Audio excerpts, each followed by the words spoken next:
If the federal government does not recognize those portable benefits, these companies could be slapped by the Department of Labor or by the IRS with fines for misclassifying these workers when that's not the case. So this is a great example of where the federal government and state governments are actually working in tandem to ensure that the regulatory framework makes sense for the solution that's being proposed.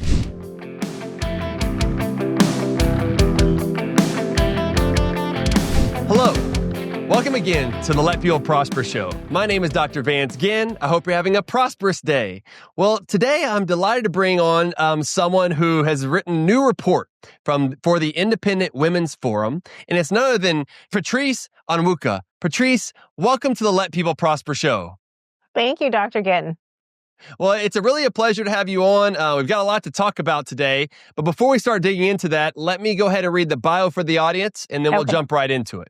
So today's guest is Patrice Onwuka. She is the director of the Center for Economic Opportunity at the Independent Women's Forum and a regular Friday voice on WMAL's up in D.C., O'Connor and Company show, a fellow at the Steamboat Institute and the Philanthropy Roundtable. She spent over a decade in D.C. advancing free markets, opportunity, and individual liberty. A lot of the stuff that we talk about on this show. You've seen her on Fox News, Fox Business, and PBS, and you can read her in USA Today and The Washington Post. She was born in the Caribbean and raised in Boston. Patrice now lives in Maryland with her husband and 3 kids. So with all that great stuff going on, and I have 3 kids too, by the way, so we'll have to reflect on that at some point and the trials and errors and everything else that goes through. But before we get going too far though, Patrice, let me go ahead and ask you the question I do all the guests. Why do you do what you do every day? I think, first off, thanks for having me. I do what I do every day because I believe God's given me a mission, which is to empower women for entrepreneurship and for life. And in different ways, I've really worked to advance that mission. And right now, I work in the public policy space and in media as well. And I recently actually started a little Substack called The Pink Files, where I kind of talk to working moms, work from home moms, people who are trying to balance, work and life at home. How do you get it all done? And so, that really motivates me because I recognize that, you don't have to choose between being a trad wife and being a stay-at-home mom. And hey, those are great options if that's what you want to do. And hopefully your family is in a position to be able to afford to do that. But there are lots of women who maybe want to have a little bit of both. And so, a lot of the work I do is about flexibility and protecting women's attachment to the labor force.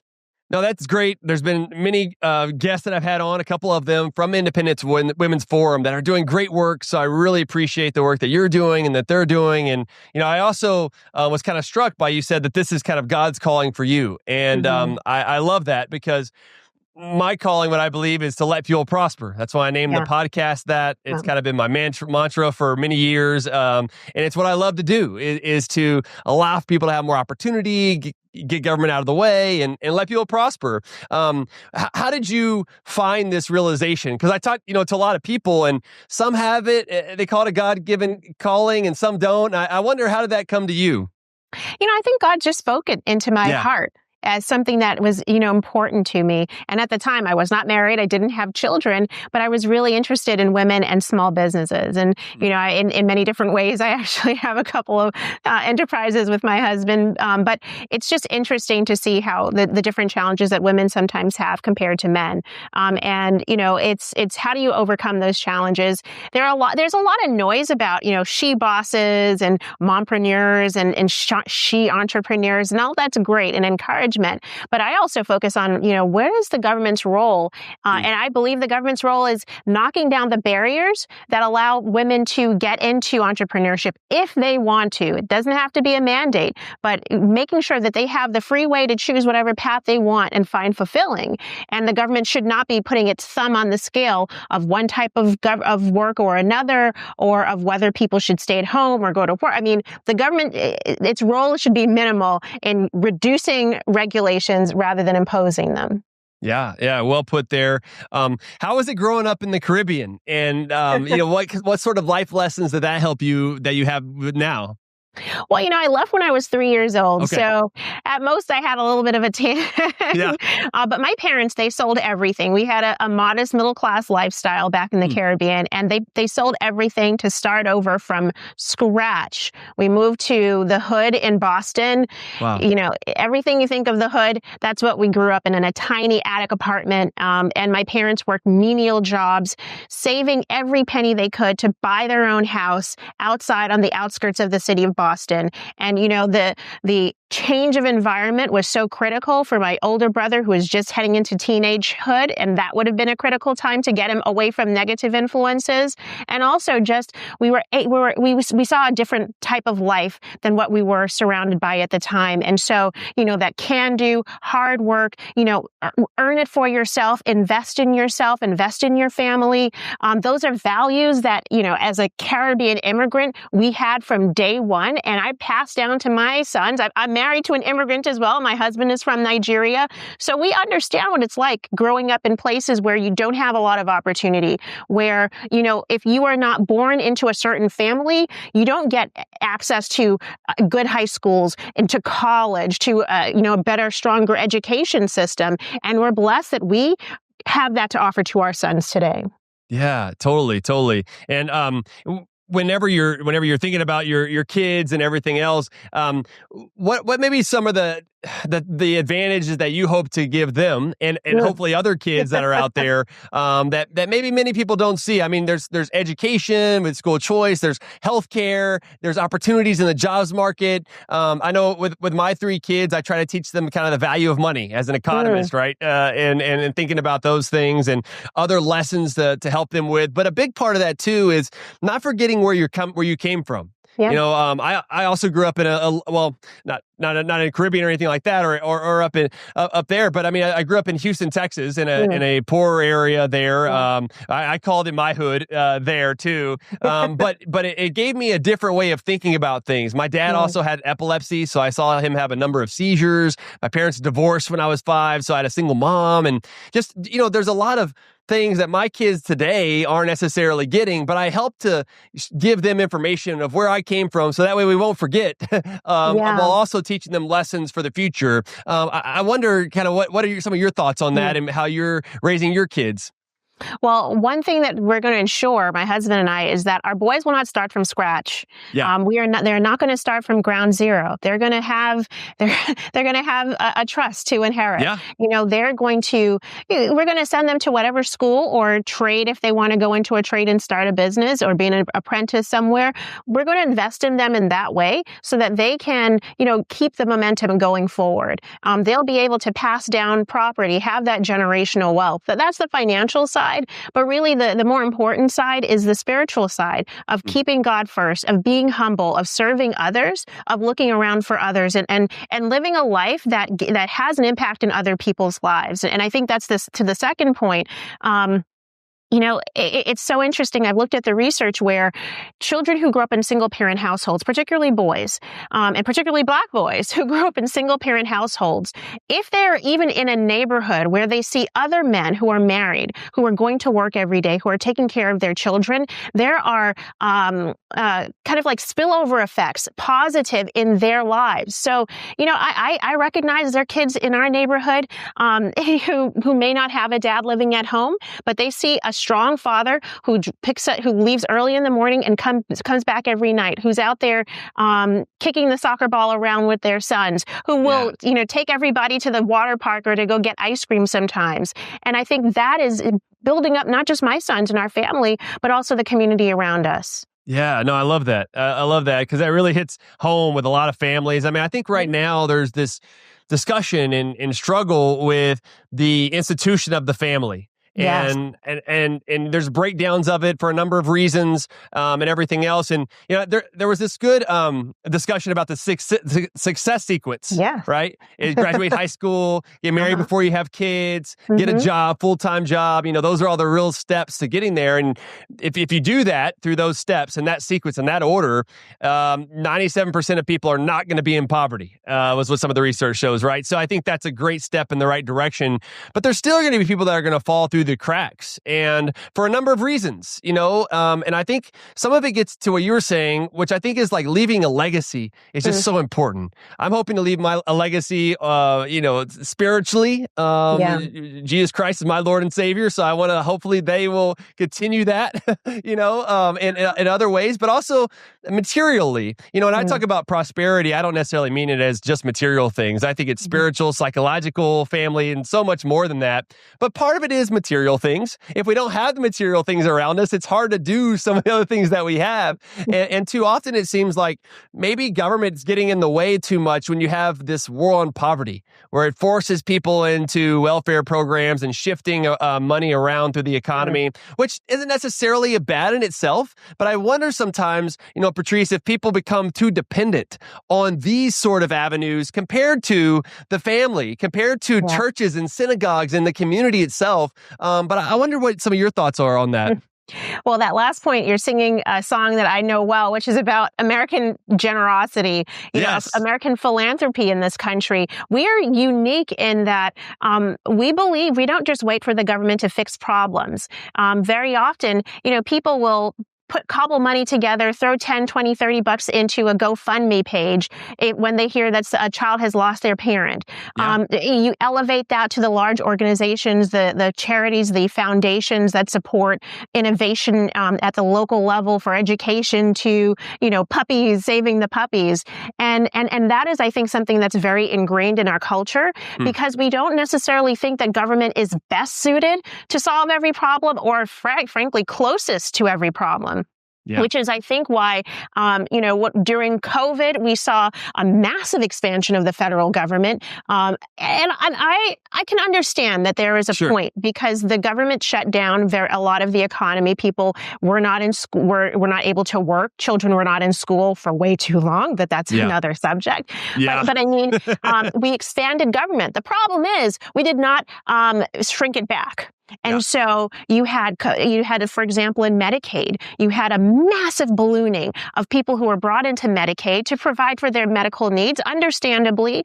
But then why did we not ensure, why has that enrollment not gone back down to pre-COVID levels? They're higher than they were during COVID. So that tells me that our Medicaid program, which really is for the disabled, pregnant mothers, truly impoverished children, and maybe a few other cases was massively expanded to include people who are very able, who don't have children, and who can work but are choosing not to. And so, right now I watch social media and every day there is somebody swiping their EBT food stamp card and seeing it declined, or realizing, no, they can't use the food stamps, taxpayer-funded food stamps, to stock up on hush puppies and Twinkies, they actually have to use it for healthy nutrition. So, I'm excited that we're seeing a right sizing of federal government.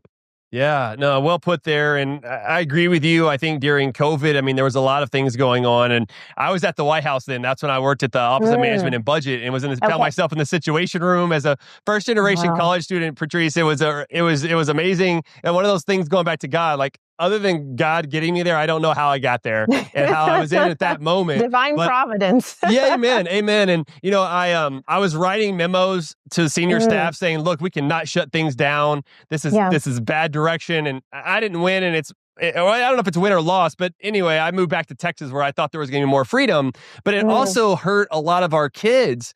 My oldest son was in kindergarten at the time, and we ended up having him take kindergarten again, which isn't a huge deal, right? But I think that we're seeing a lot of the consequences, and one of those being a lot of these safety nets that maybe we were rightly, to your point, rightly expanded them during that time, given the government did shut things down. But at some point, you've got to get back to normal. How do you get back to normal whenever you have such a huge change that happened? Because I'm also concerned, and I want to get your thoughts on this, Patrice, is that I'm also concerned about the change of the mentality about work. because a lot of people started working from home, which I work from home. I love it, but I don't think it's for everybody. But there was many people, though, who decided not to go back to the labor force at all because they were out of it for too long, or they found other government programs to be on were more fruitful, brought them more money than going to work. And so in the One Big Beautiful Bill, there was a measure that will help to get people off of Medicaid who shouldn't be eligible. They're work capable and everything else. But have you seen maybe some of that change in the psyche of people's willingness to work after COVID, or maybe this is a longer term issue? So you got a couple things going on here. I mean, from the it's okay. We'll try and hit all of it, right? We've got time. Yeah, that's right. I by the way, I love this format because very often I don't have time. So I know. This is great. Take your time. This is what we do. So the welfare reform piece of it, I think you're right. The One Big Beautiful Bill, also the tax cuts for working families. I think that's also what it's being referred to as.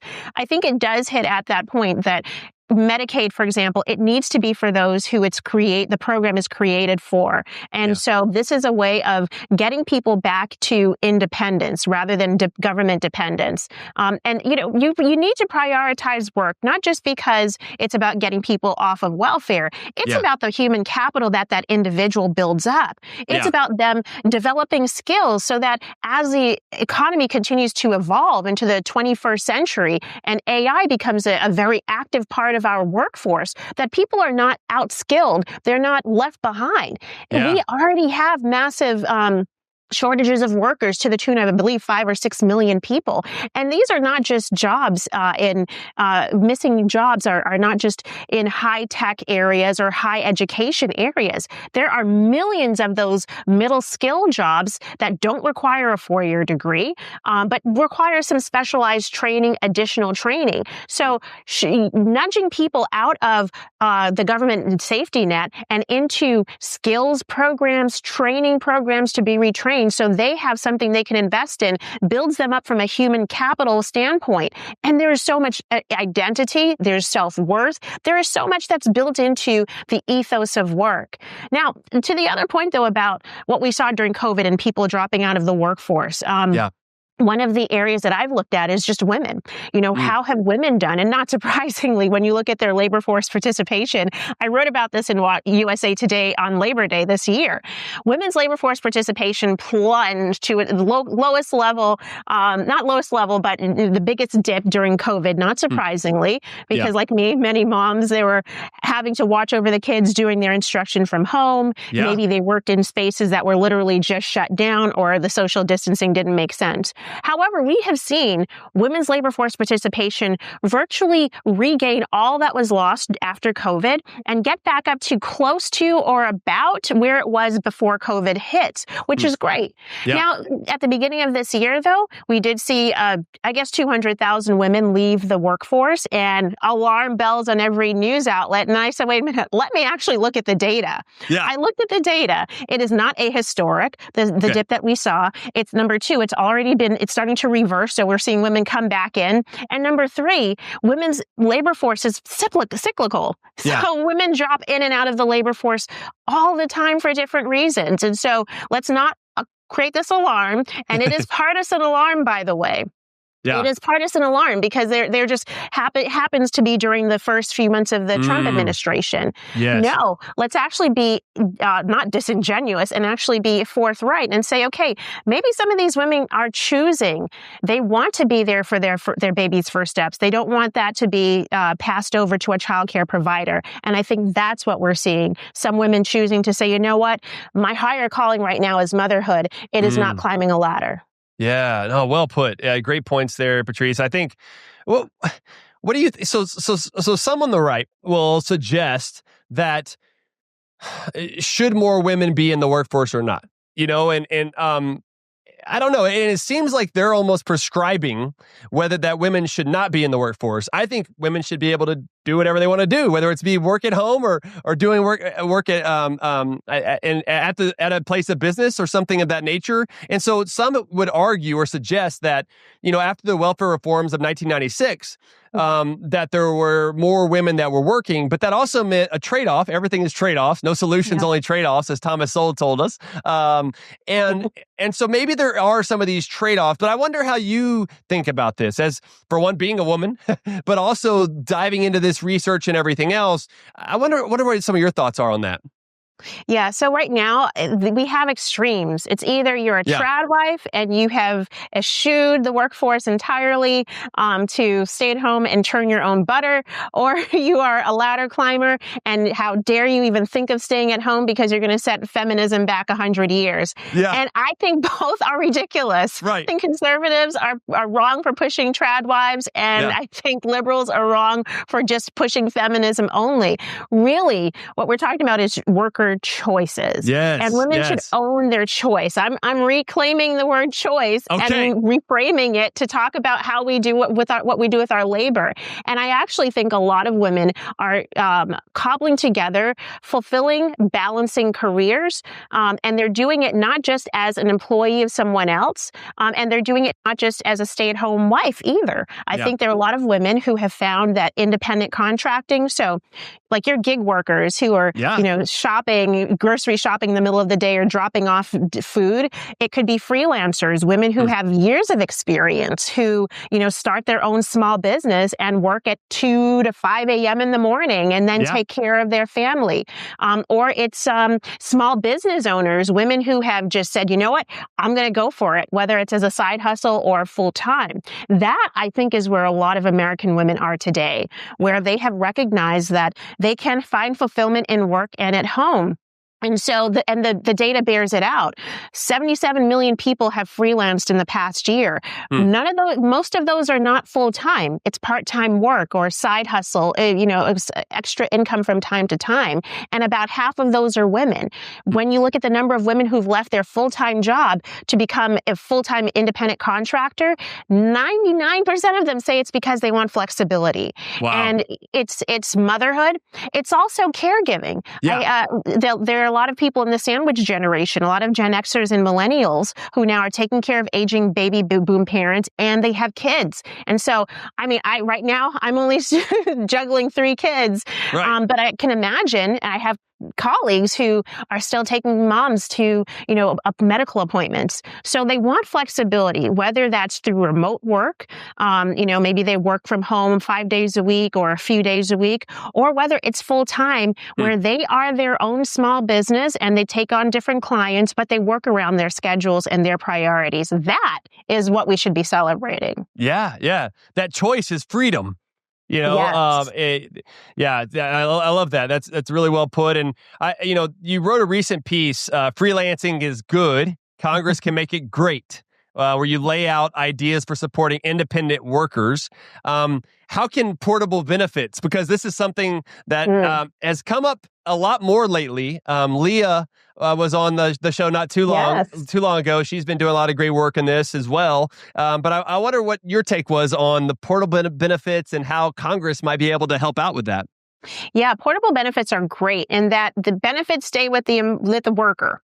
They, usually traditional benefits model is that, you get a benefits package when you sign the dotted line and become somebody's employee. But as soon as you're gone, whether you leave by choice or force, then your benefits disappear with it. Yeah. And so portable benefits say, no, Patrice, I own these benefits. And then I can have clients who pay into it, maybe a portion of the contract we negotiate. It could be individuals who pay in. It could be nonprofits who pay in. And it's a great, I think, model for the millions of people who maybe are independent contractors, whether full-time or part-time, and they don't have coverage through a regular full-time job, or they don't have their spouse, for example. Maybe their spouse is the one who has a great benefits through their traditional employment. And if as a person you don't have those options, then I think this is helpful for you. Right now, Congress is considering a couple of bills bills that would create a safe harbor so that in the federal law, because federal law prevents independent contractors from getting any sort of benefits from, their clients. And so these bills would say, okay, you can pay into a portable benefits plan for your independent contractor, and it would not reclassify them as an employee. And that's reclassification is really scary because for a business, that means you're going to have to pay unemployment, you're paying increased taxes, you're paying everything that a traditional employee does.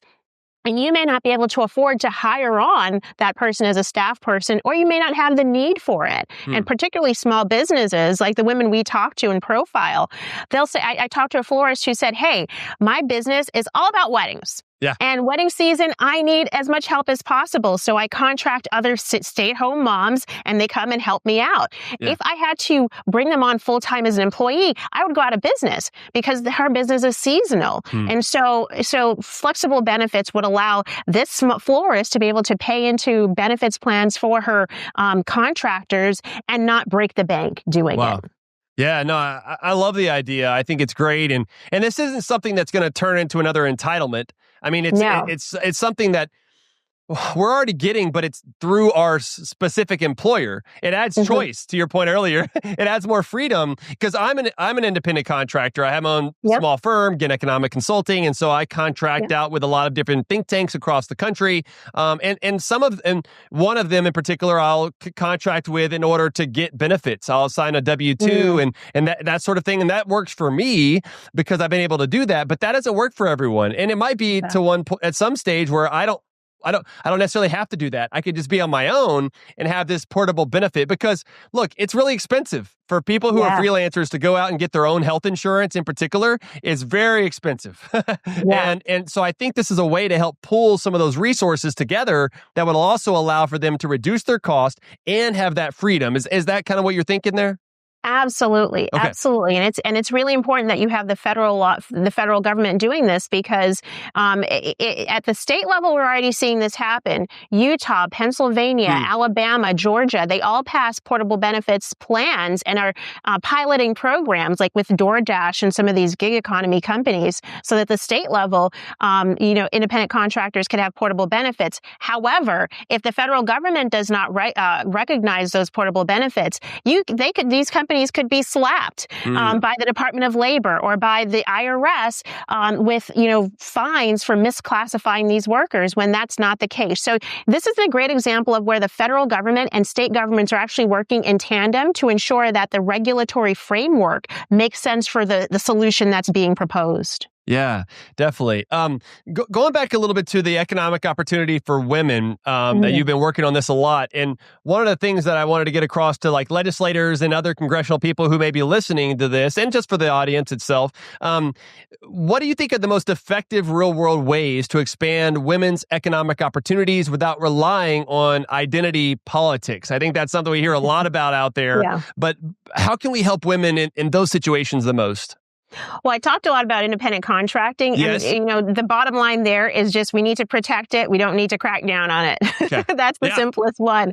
But a couple of other ways are really, really helpful. I think when it comes to licensing, so if you are a hair braider, if you thread eyebrows, if you are an HVAC technician, if you are a dog walker, a yoga instructor, I mean, I can go down the list of occupations where women have to get a license, and hey, listen, when I go to the nail salon, I do look up to see if there's a license on the wall. But those licenses, they require time, training, and education. Yes. And that's fine if there is a reasonable standard to get those certifications. But it's across every state, there's so many different levels and certifications just for the same occupation that I think it can be a challenge for women, particularly military spouses, who over the career of their spouse will leave states, travel probably 6 to 8 times and move 6 to 8 times. So imagine being a teacher. I spoke to one teacher. We did a video profile of her. She said, I have to go through years of training every time I move from state to state just so that I can get into teaching. And it's costly and it's time consuming.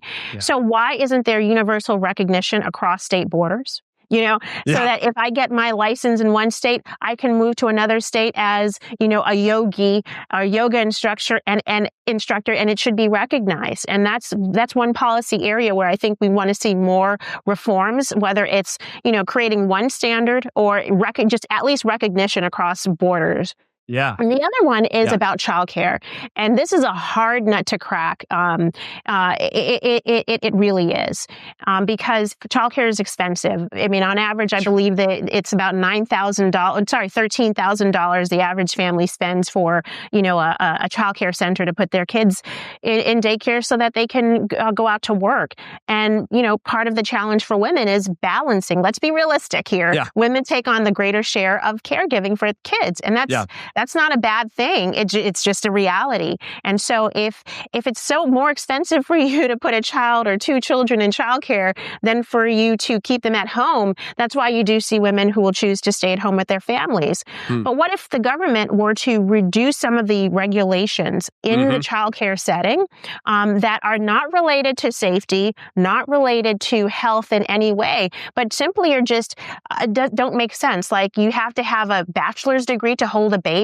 Well, what about all the grandmothers? Yes. The grandmothers who have degrees in raising kids, those are their degrees. They should be able to hold a baby in a nursery and be hired to do so. But in some states, that's their degree requirements for early education or childcare settings. That drives up the labor cost, drives up the cost of doing business. And so I think instead of giving subsidies to families, which is what the left wants to do, make the supply side costs go down. And that way you don't need more subsidies and more subsidies. You're actually just allowing for more options. And that way childcare centers, whether they're home-based or even just family members who are watching their kids, don't get squeezed out of the market because everybody's trying to rent to the place that takes their government subsidy. Yeah. Yeah, no, great points there. And, I saw that pretty clearly, Patrice, whenever I was in D.C., because we lived in McLean, Virginia, when I was working at the White House. But my two boys, they went to a daycare in Tyson's Corner, and a great place and everything. But moving from Texas, near Austin is where we lived, and live now too, to there, our costs per each kid went up from about $1,200 here in Texas to $2,400. I mean, it was double.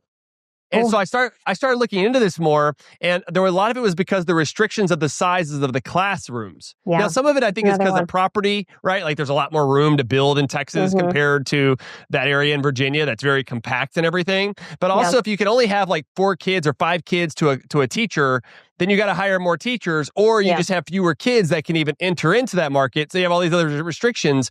But it was just mind-blowing of how much more expensive it was given a lot of those restrictions that you were getting at. And it does seem, and you mentioned that it was mainly from the left, but there's even some on the right now who are wanting to give out more handouts. Yes, that's true. And I'm worried about some of that because I do think you're exactly right. This should be more about the supply side of expanding daycares and opportunities for people. And this whole idea that you need a bachelor's degree to work in early childhood development and childcare. I mean, I think maybe when they get to kindergarten, you could talk about that. But anywhere below that, I don't really see the benefits of doing something like that. I mean, it's really just to prop up those who have a degree, a bachelor's degree in childhood education and a ton of debt, student loan debt. So they think that they could get higher wages.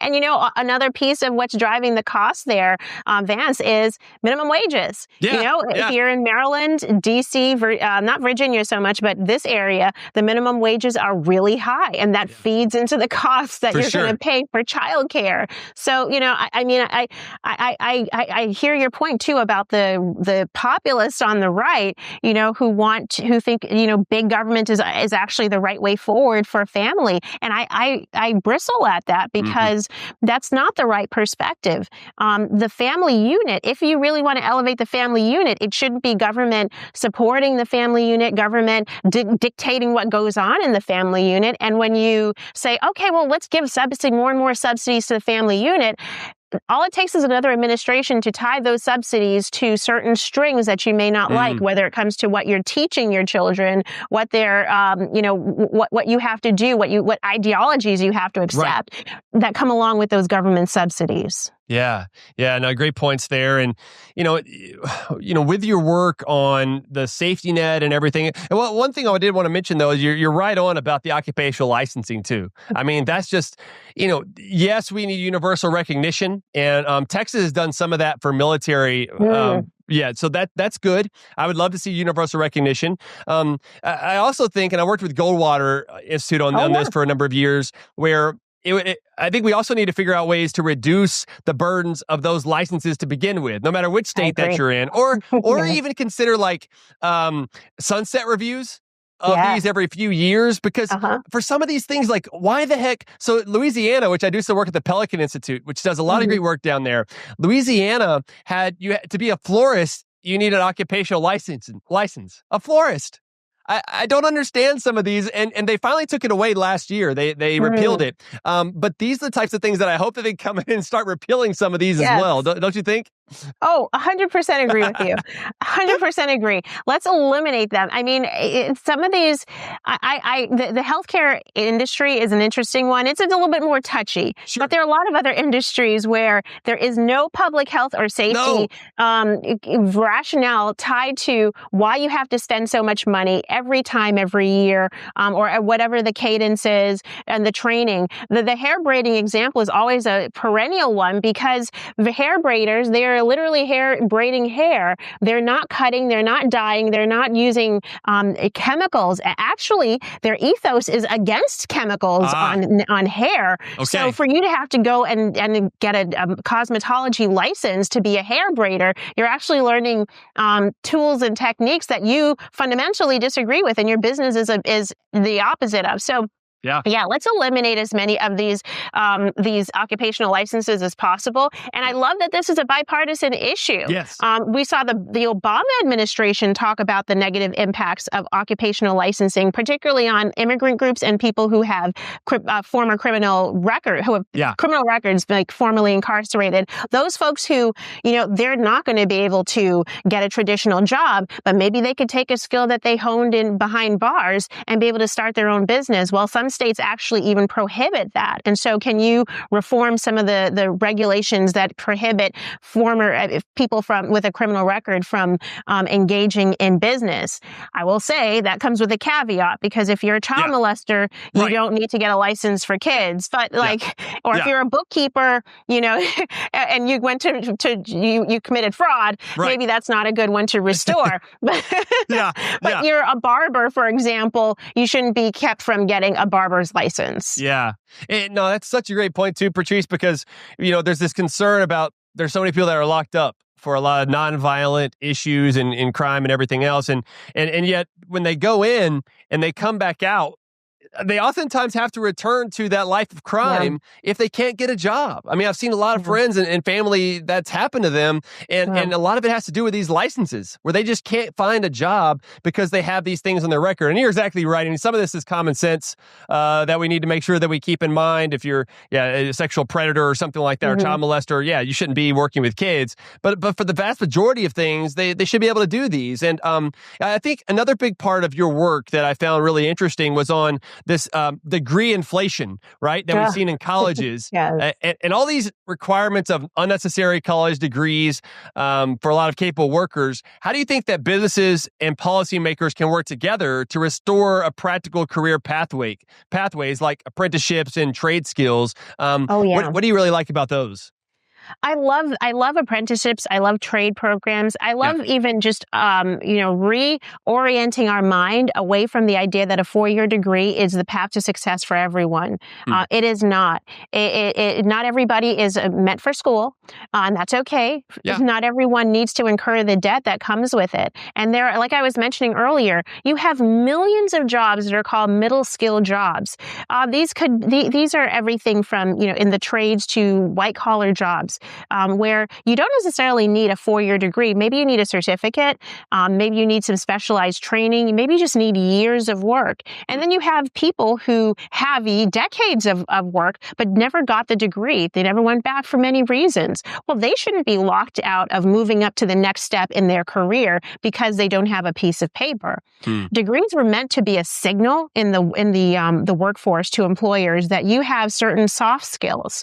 Well, a lot of employers are looking at all these young people who are graduating with these pieces of paper. And you know what? I have a couple of pieces of paper. I had to go to school. Yeah. But they're graduating and they can't answer a telephone. They don't know how to take constructive criticism. They don't know how to communicate in different types of settings. They don't know how to write for different types of audiences. Yeah. And that is what you were supposed to learn in college. So I think there's a larger recognition that, hey, in the hiring process, let's start screening out for the college degree. That shouldn't be really part of it. Let's start looking for skills. A lot of companies are moving towards building out their own internal pipelines so that they're getting kids in at the high school level and then helping them to train and get the skills that they need, whether through apprenticeships or kind of unique programs, so that you can build your own in-house talent. And then from the government side, it's been exciting. We've seen states eliminate their four-year degree requirements for a significant number of their state jobs. Yes. We're talking about like 90% of a lot of state jobs have no longer require a four-year degree, which tells you that those degree requirements were inflating the jobs. They really weren't needed to begin with. And I think that sets a good model for the private sector to say, well, if my government, local government doesn't require a degree for this very same job, same title, same duties, then why are we requiring it? And I think this opens up the field of opportunities for millions of people who don't have a four-year degree, but may have skills or may just have a hunger to be able to get out and work. Yeah, no, I love that. And it goes back to your story earlier about women in the workforce. And, you know, because in some sense, right, having those degree requirements crowds out the many people who don't have those. And you don't need those degrees, to your point, for many of these positions that you could do. I know Governor Greg Abbott in Texas made it to where across the state government, you don't need a bachelor's degree to get a job in the state government level. So that's really exciting to see somewhere those things are going. As we're closing up here now, Patrice, this has been a great conversation. Thank you for being on the show. And I could just feel your passion as we're talking through this for women and for allowing for education opportunity and economic opportunity and all the things. And you talked about your God-given calling. So kind of coming full circle now, what are you hoping happens with all this? Like, where do you see the future? And how can we get there and in the best way possible? Because you mentioned some earlier about, yes, we have reasons for work and dignity and respect and those things, but I also feel like it's God's calling for us to be fruitful and multiply. Being fruitful means working. I mean, Adam and Eve were working in the Garden of Eden. You know what I mean? And so, like, how can we make sure that we bring all this together and package it in a way that's going to be just allow for so much prosperity and thriving for the future? For number one, I'm optimistic because I realize we can harness technology in amazing ways to free individuals in a way that they weren't even freed before. I mean, I think the idea that you can get access to so many markets with just this little guy right here, if you have the willingness to try and invest or try something new. And when we look at young people today, there is a hunger for entrepreneurship that I think is greater than previous generations. Now, we do need to temper that hunger with the realities of, okay, there are skills that you need to develop. There is something about not just jumping from thing to thing, but, a little bit of longevity, learning how to take constructive criticism from somebody who knows a little bit more about you. And so, when I look forward to what's happening in the future, people are worried about artificial intelligence wiping out millions of jobs, when I think artificial intelligence will create new jobs. Our economy will always have a need for certain jobs, particularly the ones where you are using your intelligence and your hands in any given moment. And so we need to show our kids that teach them some basic skills around and basic values of delayed gratification. Yes, you can become an OnlyFans girl, but the majority of OnlyFans girls are not being millionaires like Amber Rose. They are just finding themselves feeling very bad for what they've just done online. So here are ways that you can actually earn using that entrepreneurial spirit you have. And when I see the Trump administration talk talk about incorporating AI in the classroom, getting our kids, I have a kindergartner and a first grader, getting them adept. I heard one talk about artificial intelligence. I didn't even know he knew what that was. Yes. But they're going to need to be adept. They're going to need to be skilled at that so that they can use the ingenuity that God gives us to discover new things that we can do with artificial intelligence, or that we can do with technology, or that we can just do with basic what's around us that just hasn't been discovered yet. So I'm definitely an optimist in general, but I'm very optimistic that there's a future where the American worker will have a strong presence and will continue to grow and be better off than they were before. Love it. I love it. I love the optimism. I'm also an optimist. That usually doesn't go together with optimistic economist. But it's also because I know where I'm going after this. This is just a temporary time. You know what I'm saying? So, but man, it's really been such a great pleasure talking to you today, Patrice. And, I hope that you'll continue this great work that you're doing and the great work that Independent Women's Forum is doing as well. And let's stay connected and find some ways to work together. And God bless you and your family. And I look forward to keeping in touch. That sounds good. Thank you so much for having me. This was a lot of fun. Okay, good. I appreciate that. It was fun for me too. And for the audience, I hope you enjoyed this conversation. There's so much that we need to be doing to allow for people to have the best opportunity forward, whether it's men, women. This is really so important. And the work that Patrice is doing and at the Independent Women's Forum is just so important for our future. As she just wrapped it up there with some optimism, I love that, because that's really what we need. We need optimism in our kids. They too can have a great future. We just got to give them a few things along the way as a family, and as having that responsibility will really get there in a way forward that we can also serve God in the process. So I thank you for joining us today. Remember, you can find more information at vanceginn.com, or go to my show notes page where I'll put links to Patrice's work and everything else at vanceginn.substack.com. So until next time, God bless you and let people prosper.